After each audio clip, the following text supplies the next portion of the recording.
최초 입금한 금액은 3천만원이고 별도의 당좌차월 계약이 있어서 2천만원을 더 발행하는 경우를 그림 나타내면 다음과 같다. 그래서 자 이거 3천만원! 자 요만큼 사용하는 거는 우리가 당좌 예금으로 사용을 하는 것이죠. 자 근데 잔액이 빵이 돼서 자 거지가 되더라도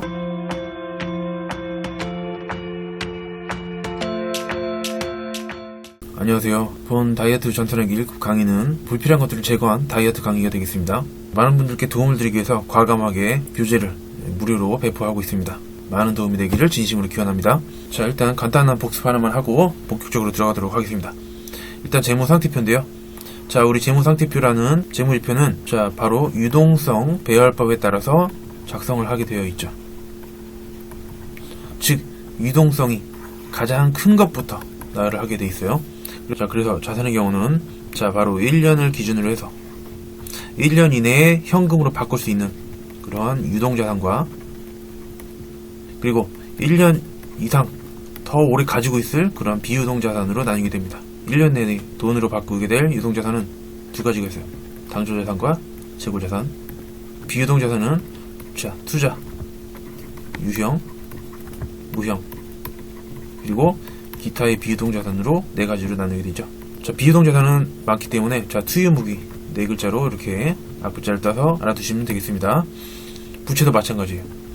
자 1년을 기준으로 해서 1년 내에 빨리 갚아야 되는 자 유동부채 그리고 1년을 초과해서 천천히 갚아도 되는 비유동부채 두 가지로 이렇게 나누게 되고요. 특히 비유동부채는 장기자가 들어가면 비유동부채지만 장기자가 없는데 비유동부채인 대표적인 세 가지 매우 중요한 부분이거든요. 자 사채, 퇴직급여, 충당부채. 나중에도 말씀드리겠지만 마지막 임대보증금. 자 이 세 가지 반드시 알아줘야 되는 그런 중요한 부분이 되겠습니다. 자본은 조금 난이도가 있기 때문에 추후에 다시 복습을 하면서 말씀드리도록 하겠습니다. 자 그래서 당초자산부터 먼저 말씀을 드려보도록 하겠습니다. 자 일단 차례가 가장 중요한 거예요. 여러분들 당초자산은 현금 및 현금성 자산 총 4개의 테마가 있는데요. 현금과 부족, 바드럼 회계 처리, 그 다음에 마지막 대손 회계. 자 기타는 여러가지 것들이 그냥 섞여 있는 건데 간단한 거니까 큰 흐름상 4가지를 기억해 두면 되겠습니다. 자 일단은 현금 및 현금성 자산 매우 중요한 부분이고 많은 분들이 잘 알고 계실 것 같은데요. 자 일단 말 그대로요. 현금 및 현금성 자산. 현금은 일단 통용되는 화폐란 뜻이에요. 즉 돈이죠. 한국은행에 발행한 지폐와 주화. 통화 대용증권이라는 게 있어요. 통화는 아니에요. 그렇지만 돈은 아니지만 돈 대신해서 사용할 수 있는 증권은 종이. 돈이 아닌 종이들인데 첫 번째로는 각종 수표도 있어요. 타인 발행 수표, 자격 수표, 가계 수표, 성금표 등등등. 단 내가 발행한 수표는 현금이 아니죠. 자 여기다가 자기 발행 수표라고 적어주세요. 내가 수표 발행했을 때는 당좌 예금으로 처리했었죠. 자 크게 세 가지로 나눠지는데 첫 번째는 각종 수표들이고요. 두 번째는 환자 들어가는 친구들 우편환, 전신환, 송금환. 마지막 세 번째 길도래한 공사채. 요건 채권이죠. 또는 거기 붙어있는 이자표 이런 것들이 만기나 기일이 도래하게 되면 바로 현금으로 바꿀 수 있기 때문에 통화 대용증권이 되겠고요. 배당금 지급 통지표는 자 우리가 주식을 가지고 있기 때문에 중간중간에 배당을 주죠. 그러한 돈 찾아가세요 라는 배당금 지급 통지표도 바로 돈으로 바꿀 수 있기 때문에 현금이 되겠습니다. 자 각주가 하나인데요. 자 현금에 해당하지 않는 것들이 있어요. 자 일단 선임자 수표라는 거. 자 수표지만 성격이 어음이 있기 때문에 자 상거래라면 바드럼 혹은 상거래가 아니면 미수금으로 이렇게 회계 처리해 주시면 되겠고요. 방금 말씀드렸듯이 내가 발행한 자기 발행 수표는 당좌예금이고 자 우표는 통신비, 수입인지는 수수료나 뭐 세금공과 뭐 등등으로 처리해 주시면 되겠습니다. 어쨌든 이런 것들은 현금이 아니라는 것이죠. 자 두 번째로는 밋인데요. 자 요구불이금은 내가 달라고 요구하면은 지불해 준다는 뜻이에요. 자 보통 예금 일반적인 통장이 그렇죠. 그리고 당좌예금. 자 기업이 어음이나 수표를 발행하기 위해서 은행과 당좌거래 약정을 맺고 개설한 약간은 특별한 예금이라고 할 수 있어요. 마지막으로는 현금성 자산. 자 취득일로부터 만기까지 3개월 또는 90일 이내인 각종 금융상품이 여기에 해당이 된다라는 얘기다. 자 각주가 붙어있는데요. 취득일부터 만기예요. 즉 태어날 때부터 이미 3개월 이내인 애들이죠. 자 각주가 있는데요. 결산일이 아니란 뜻이에요. 자, 여러분 여기 두 가지 금융상품이 있는데요. A 금융상품이란 거는 7월 1일날 제가 취득을 했어요. B 금융상품은 11월 5일날 취득을 했어요. 근데 이 둘의 만기가 내년도 1월 5일이라고 칠게요. 자, A 금융상품이 현금성 자산이 될 수가 있어요? 없다라는 얘기다. 왜? 취득일이 7월 1일이기 때문에 만기까지가 엄청나게 길죠? 3개월 이내가 될 수가 없어요. 안 돼요? 그러나 비금융상품은 취득일로부터 만기가 3개월 이내죠. 따라서 비금융상품은 현금성 자산이 될 수 있는 것이죠. 그 다음에 이런 식으로 문제가 많이 나오는데, 자, 한번 풀어볼게요. 다음 중에서 현금이 현금성 자산에 속하지 않는 것은 현금 및 지폐. 자, 통화기 때문에 현금이고요. 타인 발행 당좌 수표. 네, 타인 발행 수표 역시 현금이 되겠죠. 자기합 수표. 네, 맞아요. 해당되겠고요. 취득 당시 5개월 후 만기 도래하는 기업원. 네, 요건 안 되겠죠. 취득 당시 만기가 3개월 이내에 도래하는 것이어야 되고요. 자, 여기서 당좌예금 대해서 잠깐만 좀 더 살펴보도록 하겠습니다. 자, 당좌예금과 당좌차월이라고 되어 있는데요. 자, 당좌예금은 수표를 발행하기 위해서 다음과 같이 은행과 당좌거래 약정을 맺고 개설하는 예금이다. 입금한 3천만원의 법인에서 자유롭게 당좌수표를 겁나게 발행할 수 있다라는 얘기다. 그래서 당좌거래 약정을 맺었다. 그러면은 돈을 3천만원 입금하고죠. 은행은 이렇게 몇 장짜리 책처럼 생긴 거를 주는데 수표책이에요. 여기다가 금액이나 그런 것만 이게 간단히 써가지고 이제 자유롭게 발행할 수 있도록 수표책을 주는 것이죠. 자, 그런데 자, 당좌차월이라는 개념이 있어요. 자, 원칙적으로는 당좌수표는 은행에 입금되어 있는 당좌예금의 잔액만큼만 발행이 가능한데, 그러나 별도의 당좌차월 약정을 한다면 잔액이 다 떨어지더라도 약속한 금액까지는 수표를 더 발행할 수 있다. 이것이 바로 당좌차월이다. 최초 입금한 금액은 3천만원이고 별도의 당좌차월 계약이 있어서 2천만원을 더 발행하는 경우를 그림 나타내면 다음과 같다. 그래서 자, 이거 3천만원! 자, 요만큼 사용하는 거는 우리가 당좌예금으로 사용을 하는 것이죠. 자, 근데 잔액이 빵이 돼서 자, 거지가 되더라도 추가로 더 수표 등을 발행할 수 있는데 이거를 당좌차월이라고 하는 것이죠. 되고, 자, 간단한 문제인데요. 상품을 200만원에 매입하고 잔액 당좌수표를 발행해준 경우에 붕괴는 당좌예금 잔액이 150만원밖에 없어요. 아, 지금 좀 넘죠? 당좌차월 한도는 100만원이다. 자, 일단 상품이 200만원씩 차변에 늘어나겠죠. 그 다음에 당좌예금 감소할 수 있는 거는, 자, 수표 발행했으니까, 내가 발행했으니까 당좌예금 감소인데 150만원밖에 감소를 못 시켜요. 왜? 잔액이 없으니까. 그죠? 나머지는 당좌차월이 아닐 수가 없다라는 얘기다. 50만원. 네, 이렇게 해주시면 되겠습니다. 이것도 기출문제인데요. 제가 몇 회 차인지는 지워버렸나 보네요. 자, 두 번째, 현금 과부족이라는 또 하나의 테마가 있죠. 자, 현금 과부족은 미리 말씀드리자면 임시계정이에요. 즉 재무제표에 표시돼서는 안 된다는 뜻이에요. 그래서 일단 현금이 과하거나 부족하다는 것을 발견시 발생을 했다가, 자, 상계 즉 없앤다. 원인이 파악되면 없어야 돼요. 또한 임시계정으로서 결산일까지 원인을 모른다. 얘다 모르겠다. 없애는 거예요. 자, 그래서 시재액이 부족한 경우를 예를 들어서 회계 처리 한번 해보도록 하겠습니다. 자, 장부에는 10만원이라고 적혀있는데 실제 금고를 열어보니까 8만원이에요. 여러분, 장부를 수정해야 될까요? 실제 금액을 수정해야 될까요? 자, 바로 장부를 수정해야 되는 것이죠. 아니, 그럼 이 경우 실제 금액을 수정해요? 그래요? 뭐 2만원 어디서 주워와야 돼요? 장부에 맞춰봐 이렇게? 아니면 돈이 나오면 막 갖다 버려요 막? 말도 안 된다는 얘기다. 자, 일단 이렇게, 자, 2만원이 빵꾸가 난다는 거를 차이를 발견했어요. 자, 그럼 장부상 현금을 수정해줘야 돼요. 장부상 현금을 2만원만큼 줄여줘야 실제 금액이 되는 것이죠. 두 개가 딱 맞게 돼요. 그래서 여러분들 현금 과부족이라고 해서 지금 테마가 현금 과부족이 주인공이 아니에요. 현금을 먼저 수정을 해줘야 돼요. 장부상 현금을 2만원만큼 줄여서 실제 금액에 맞도록 이렇게 수정해주고, 그 다음에 반대편은 그냥 무조건 쓰는 게 현금 과부족이에요. 불쌍한 친구죠. 유령 같은 존재예요. 이따가 없어져야 된다는 얘기다. 그 다음에 원인이 파악됐어요. 자, 2만원만큼 빚는데 그 중에서 만원만큼은 이자 비용 만원이 누락된 것이다. 자, 그럼 현금 과부족. 자, 앞서 말씀드렸지만 원인이 밝혀지면 없애줘야 되죠. 그래서 자, 상계시켜. 오케이. 자, 만원만큼 패 죽이면은 만원이 남겠죠. 그리고 해당 실제 계정이 이자 비용으로 대체해준다.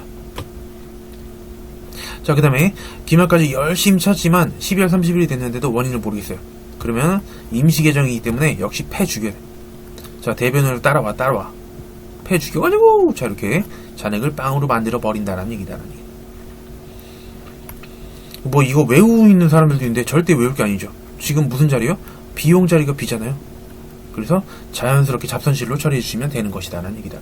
그렇죠? 자, 이게 바로 현금 가부족의 한 사이클이고요. 만약에 선생님 근데 문제에서 정답이 현금 가부족이 아니던데요? 네, 바로 12월 31일날 결산일에 이 차이를 발견했다. 자, 현금 가부족은 원인을 밝힐 때까지 사용하는 임시 계정이기 때문에 기말에 발견했다? 원인을 밝힐 시간이 없어요. 그래서 바로 장부상 현금을 2만원만큼 감소시켜주면서 왼쪽에 비용 자리가 비죠. 역시 잡선실로 바로 인식해주면 되는 것이다 라는 얘기다. 자, 현금 가부족 끝났고요. 자, 세 번째, 자, 바드러움 회계 처리 세 가지가 있습니다. 일단 바드러움은 상거래 채권으로서 자, 어음으로 수령한 것이죠. 크게 두 가지가 나눌 수가 있는데요. 자, 만기가 됐을 때는 추심을 하는 것이고, 자, 만기 전에는 할인이나 배서 양도를 하게 되는 것이다 라는 얘기다. 자, 우리 어음에는 크게 두 가지가 적혀 있는데요. 금액과 만기일이 있죠. 그래서 그 어음에 적혀 있는 만기일 되면 이제 돈을 바꿀 수 있는 거예요. 그걸 추심이라고 그러죠. 자, 내가 받으러 온 10만원짜리를 가지고 있었는데 만기에 뭐 은행에다가 이제 주로 추심 의뢰하는데요. 은행에 추심 의뢰하고, 자, 은행이 공짜로 일해주진 않으니까 스스로 5천원 차감하고 현금으로 수령했다. 자, 바드럼을 회수했기 때문에 이 어음은 더 이상 필요가 없죠. 대변으로 없애주고, 그 다음에 차변에 자, 수수료 비용으로 해주고, 그 다음에 나머지는 현금으로 수령했다, 받았다 라고 했으니까 이렇게 해주시면 되겠고요. 그 다음에 할인은 자, 매각이에요. 매각. 자, 구체적으로 들어가면 한 가지 더 있는데 그냥 우리는 매각으로만 알아두시면 되겠습니다. 자, 받으러 온 10만원을 은행에 겁나 할인하고, 즉 팔고서 5천원 자금 잔액은 현금으로 받다. 역시 마찬가지로 첫 번째는 받으러움이 없어져요. 팔았기 때문에 자산이 감소되는 것이죠. 그 다음에 돈을 받는 건데 은행에서 역시 공짜로 일해주는 건 아니기 때문에 할인료를 5천원 차감했어요. 자, 1번하고 왁구가 똑같아요. 그러나 핵심은 비용의 차이가 있다는 것이죠. 자, 만기 추심할 때는 수수료 비용이고요. 그 다음에 중간에 매각 또는 할인할 때는 매출채권 처분 손실이에요. 왜냐?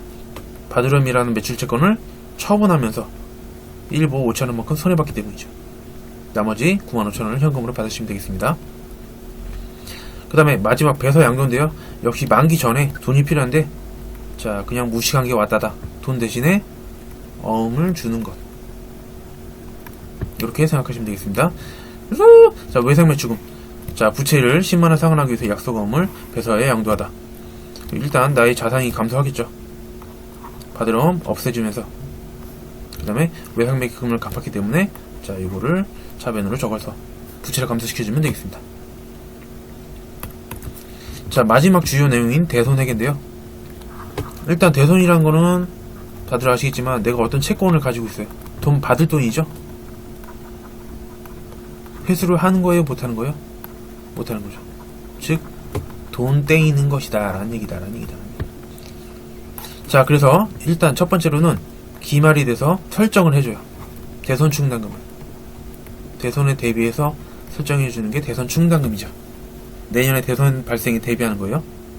자, 차기가 돼서 대손이 실제로 발생하기도 하고, 또 반대로 대손 발생했다가 다시 상대방이 나한테 돈을 갚는 경우도 있어요. 이렇게 1년 동안 대손 발생하고 회수하고 막 이렇게 되다가 역시 또 기말이 되면은 역시 또 설정을 해주고, 계속 이 사이클이 이루어지는 거예요. 또 내년이 되면 또 대손 발생하기도 하고, 또 회수도 하고, 또 그러다가 또 기말이 되면 또 설정하고 계속 가는 것이죠. 자, 대손 회계 처리는 바로 요 세 가지가 있는데요. 자, 첫 번째로 설정을 해보도록 하겠습니다. 자, 설정은 물론 기말이 하는 것이죠.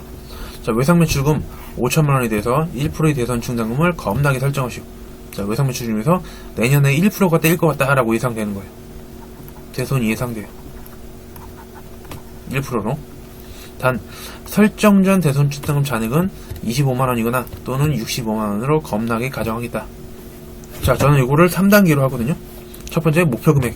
목표금액은 외상매출금 5천만원에 대해서 1%로 설정을 하고 있죠. 50만원이 되겠습니다. 두 번째, 잔액을 확인해보자. 첫 번째로 25만원인 경우, 삑! 잔액이 부족합니다.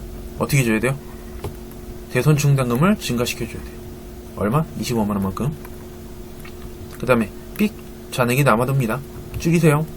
얼마만큼? 15만원만큼 줄여야 정확한 목표 금액인 50만원이 되는 것이죠. 그래서 우리 설정이라는 거는 현재 잔액을 이렇게 목표 금액으로 바꾸는 과정이고요. 자, 회계 처리. 첫 번째 케이스.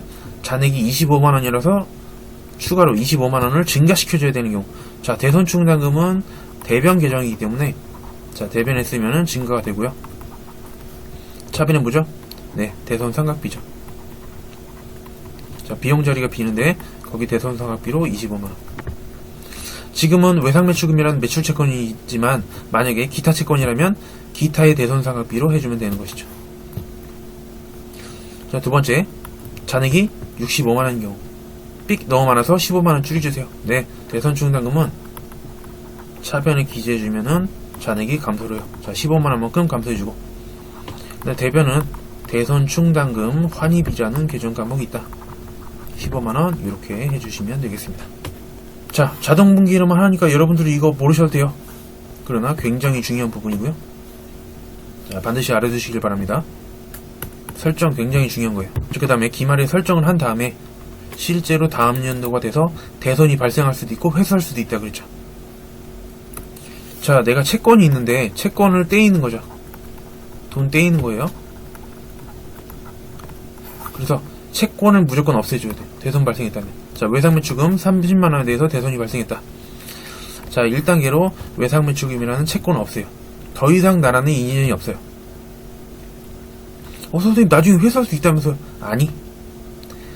대손 발생 이 시점에서는 나중에 회수는 없는 거예요. 일단 이거는 나중 일이에요. 나중 일. 어쩌다 회수되는 거지.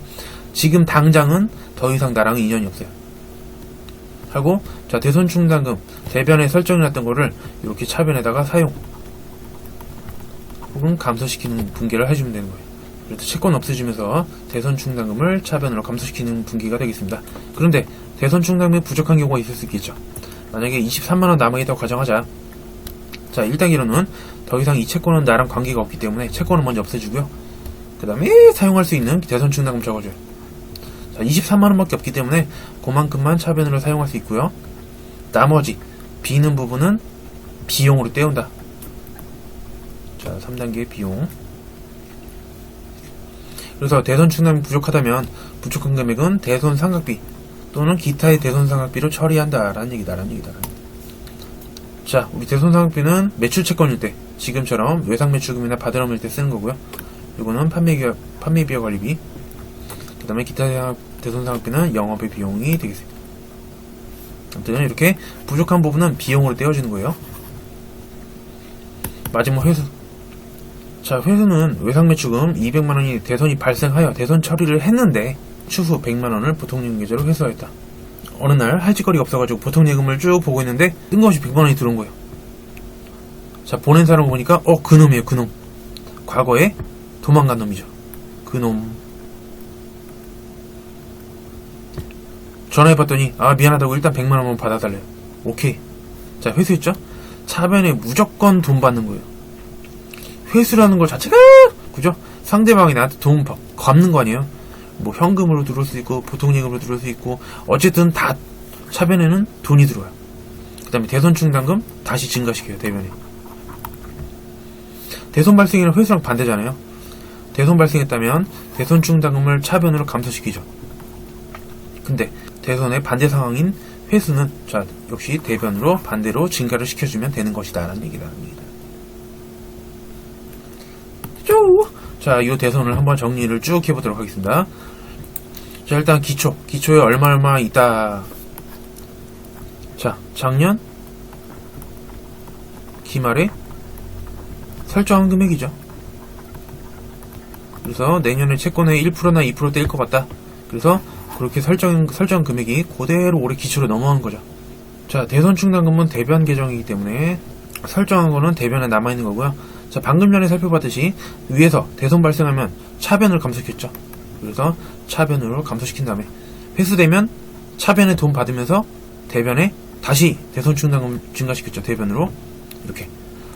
자, 대손 발생하면 빼고 회수하면 더해줘요. 더 빼고 하다 보면은 기말에 잔액이 나오겠죠. 근데 이 금액으로 그냥 놔두면 안 돼요. 그죠? 자, 문제에 제시된 목표 금액으로 맞춰줘야 돼요. 자, 보통 채권의 뭐 1%, 뭐 2%, 뭐 이런 식으로 퍼센티지로 나오죠. 그럼 아까 전에 설정했던 거랑 마찬가지로, 자, 삑 잔액이 부족합니다. 혹은 잔액이 남아돕니다. 해가지고 이 목표 금액이 되도록 차이를 더하거나 빼주거나 해서 분계를 해주는 것이다. 방금 전에 이 설정 분계는 우리가 해봤죠. 자, 이 큰 틀을 기억해 두시는 게 굉장히 좋아요. 자, 요걸 가지고 문제를 하나 풀어보도록 하겠습니다. 자, 다음 자를 참고해 보려면 답하시오. 단 대손 충당금은 기말 매출 채권 잔액의 1%로 겁나 설정한다고 가정한다. 네, 그건 나중에 기말에 설정할 때 얘기해요. 자, 정기말 대손 충당금 주어졌는데요. 왜 정기예요? 네, 정기말에 설정해 놓은 게 5만원이고, 그게 그대로 기초로 넘어오는 것이죠. 자, 요 5만원을 가지고 이제 대손에 대비하는 거예요. 자, 단기 대손이 발생했다. 35,000원만큼 대손 충당금을 사용하기 때문에 감소가 되겠고요. 그 다음에 자, 정기 대손 발생액 중 단기 회수한 게 회수하면 다시 늘어나요. 대변으로 잔액이 25,000원 남았죠. 이걸 그대로 냅두면 안되고 기말에 설정을 해줘야 되는데, 자, 우리가 목표 금액을 알아야 설정해 주겠죠. 자, 목표 금액은 채권의 일정 비율로 주어지는데 단기말 매출 채권 잔액이 1%만큼으로 설정한다고 가정했기 때문에 목표 금액은 자, 600만원의 1%니까 6만원이 되겠습니다. 자, 그러면 25,000원에서 자, 35,000원만큼 증가를 시켜줘야 6만원이 되는 것이죠. 자, 기말 회계 처리를 하시오. 자, 35,000원 대손 충당금 증가시키려면 자, 대변 항목인 대손 충당금을 대변으로 35,000원 적어주시고요. 자, 왼쪽에 비용 자리가 비는데 매출 채권이기 때문에 그냥 대손 삼각비. 자, 35,000원. 자, 여러분들 2, 3번 충분히 문제 나올 수 있어요. 손익계산서의 대손 삼각비로 계상될 금액은 얼마인가? 재무상태표의 대손 충당금으로 계상될 금액은 얼마인가? 자, 결론부터 말씀드리자면 요거랑 요거예요. 일단 목표 금액은 딱 고정되어 있는 거죠. 자, 우리 정적인 재무제표는 바로 재무상태표 BS. 자, 일정 시점을 기준으로 딱 고정되어 있죠. 그래서 요 6만원이 바로 재무상태표의 대손 충당금으로 계상될 금액이고요. 그 다음에 요 35,000원 증가한 거 변동됐죠. 움직이죠. 동적이죠. 자, 동적인 재무제표는 바로 손익계산서 IS상 대손 삼각비로 계상될 금액이 요 움직인 35,000원이 아닐 수가 없는 것이다 라는 얘기다. 됐죠? 자, 이렇게 해서 굵직굵직한 주제 4가지를 살펴봤고요. 자, 기타는 간단한 거 2가지만 살펴보고 마치도록 하겠습니다. 자, 일단 계약금이라는 게 있죠. 자, 계약금은 둘 중에 하나인데요. 선급금이라는 자산이거나 선수금이라는 부채예요. 자, 얘네들은 어떤 계약과 관련이 있죠. 그래서 어떤 계약을 하고서 나중에 그 계약을 실제로 이행을 하게 되는데요. 즉, 계약 시점에 얘네들은 발생을 하게 돼요. 그래서 선급 내가 먼저 지급했다. 그러면 선급금이라는 자산이 되겠고요. 그 다음에 선수 먼저 수령했다. 계약금은 내가 먼저 돈 받았다. 선수금 부채예요. 아, 선생님 이거 자산이 부채인지 너무 헷갈려 그러시는 분들은 자, 내가 수령한 경우만 보시면 돼요. 먼저 수령했다. 남의 돈 500만원을 예를 들어 먼저 수령했다. 여러분들 계약만 하고 아무것도 안 했어요. 여러분들 근데 지금 당장 통장 보세요. 5만원이 들어와 있어요. 기분이 좋아요? 나빠요? 굉장히 좋겠죠. 근데 마냥 좋으면은 정상인이요? 싸패요? 예, 싸패죠. 그래서 자, 남의 돈 받았기 때문에 부담스러워야 되는 것이다 라는 얘기다. 나중에 뭔가 해줘야 돼요. 그래서 부채가 되는 것이다 라는 얘기다. 그죠? 자, 겁나 깔끔하군.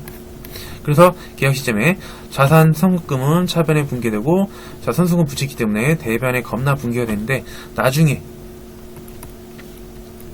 실제 물건을 주고받는 실거래 시점이 되면 얘네들을 없앤다. 그래서 반대쪽에 분계하면 없어지는 것이죠. 반대편에 분계해서 얘네들을 겁나 패 죽이면 되는 것이다 라는 얘기다. 자, 기출문제 한번 풀어보도록 하겠습니다. 11월 17일 광주로부터 원지로 700만원 구입하러 계약만 하고 계약금 떴다. 선수만 하면 선급금이에요. 70만원 당좌 수표로 발행하여 지급하였다. 자, 먼저 지급할 급 선급금 자산이네요. 아무거나 먼저 하셔도 돼요. 자, 70만원 당좌 수표를 발행했다. 자, 나의 당좌 예금이 줄어드는 것이죠. 70만원 이렇게 하면서, 자, 선급금이라는 자산을 차변에 이렇게 70만원 적어주시면 되는 것이죠. 두 번째, 자, 이제 실거래시에요. 원재료 400만원 구입하면서 계약금으로 지급했다. 아, 선급금이에요. 과거에 지급한 거죠. 얘는 지금 자산이기 때문에 차변에 분기가 되어 있는 상황인데, 그 선급금 40만원을 차감한 잔액을 약속금 3개월 만기로 겁나 발행하여 지급하다. 자, 원재료 400만원 늘어났죠? 차변에 원재료 400만원.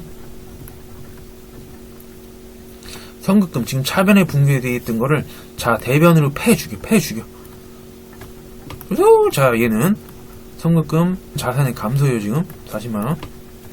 나머지 잔액은 360만원인데, 자 약속금으로 발행해 지급했다. 지금 상거래죠? 원재료 사온 거니까 이거는 지급업으로 이렇게 적어주시면 되겠습니다. 360 되고, 자 1도 어려운 거 아니에요? 문제에 희한하게 겁나 출제돼요. 계약금 매우 중요한 부분이고요. 마지막 가수요금과 가수금, 얘네들도 일단 임시계정이에요. 자, 언제 쓰냐? 가지급금, 원칙은 금전 등을 지급한 경우로서 지급, 가지급금, 계정 까먹이나 금액 등이 확정되지 않은 경우, 뭔가 불확실할 경우, 이게 여비유통비인지 무슨 뭐 광고선전비인지 뭐 접대비인지 뭐 모르겠어요. 복리후생인가? 그럼 일단 그냥 가지급금으로 회계 처리하는 거예요. 두 번째, 직원의 출장비를 미리 지급하여 주는 경우. 이것도 사실은 금액이 확정되지 않은 경우인데 문제도 나오니까 따로 좀 적어봤어요. 그래서 자 출장비를 미리 지급하는 거죠. 영업부 김대리에게 지방 출상비 50만원을 보통예금계좌에서 겁나 이체하여 지급하다. 얼마 쓸지 몰라요. 금액이 불확실하죠. 그렇기 때문에 이러기 때문에 50만원은 가지급금으로 겁나 처리해줘야 되는 것이죠. 마지막, 대표이사 가지급금이라는 게 있는데요. 대표이사 등에게 금전이나 물품 등을 제공한 경우, 자 대표이사 자택에 냉난방기를 100만원에 현금 구입하다. 이거 비품 아니에요. 비품이 되려면 우리 회사에서 써야죠. 직원들이 이걸 대표이사한테 사줬기 때문에 이것도 역시 가지급금이라는 대표이사 가지급금으로 분개해주면 되겠다. 역시 이에 대응되는 가수금 부채인데요. 자 금전 등을 수령했어요. 반대로 돈 받았으니까 부담스러운 부채죠. 여기도 뭔가 불확실하다. 또는 3번의 반대로서 자 대표이사가 어쩌다가 착한 일을 하는 거죠. 일시적으로 회사에 돈을 주거나 하는 경우 업무용 비품을 500만원을 구매하면서 대금은 대표이사 개인 현금으로 우선 지급하다. 그럼 차변의 비품, 대변의 가수금 이렇게 하시면 되겠습니다.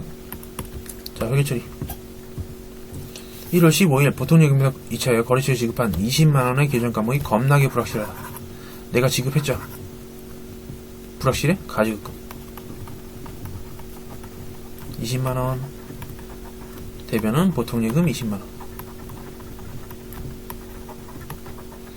자 6월 25일 직원 김부장씨가 지방 출장을 떠나면서 자 출장비로 50만원을 일단 현금으로 지급했다. 자 이 사람이 가서 얼마 쓸지 몰라. 100만원 쓸 수 있고 25만원 쓸 수 있고 몰라요. 대충 50만원 대략적으로 준 거죠. 일단 뭐 아무거나 하셔도 돼요. 현금 50만원 주고, 자 금액이 불확실한 경우이기 때문에 가지급금 50만원, 출장비 선지급으로 기억하셔도 되겠습니다. 3번 12월 2일 본사 영업부 직원 김부장씨가 출장에서 돌아 6월 25일에 회사에서 지급한 출장비, 자 가지급금 50만원에 대해 실제 사용한 교통비 및 숙박비 47만 5천원과 정산하고 잔액을 현금으로 겁나 회수하였다. 자 6월 25일에 받았죠? 패 죽여 정산해야 돼. 자 가지급금 50만원. 자 정산을 시작하자. 교통비 숙박비, 자 출장 가서 쓴 거 싹 다 여비교통비죠. 47만 5천원. 잔액은 현금으로 회수했다. 네, 회사 입장에서는 현금 받은 거죠. 2만 5천원. 이렇게 하시면 되겠습니다. 4번은 가수금 문제네요. 자, 9월 20일에 9월 5일날 과거에 수령한 가수금은 돈 받았는데 애매하니까 가수금으로 대변에 회계 처리한 거죠. 플러스 상사의 제품 매출하게 하고 받은 계약금 선수금이죠.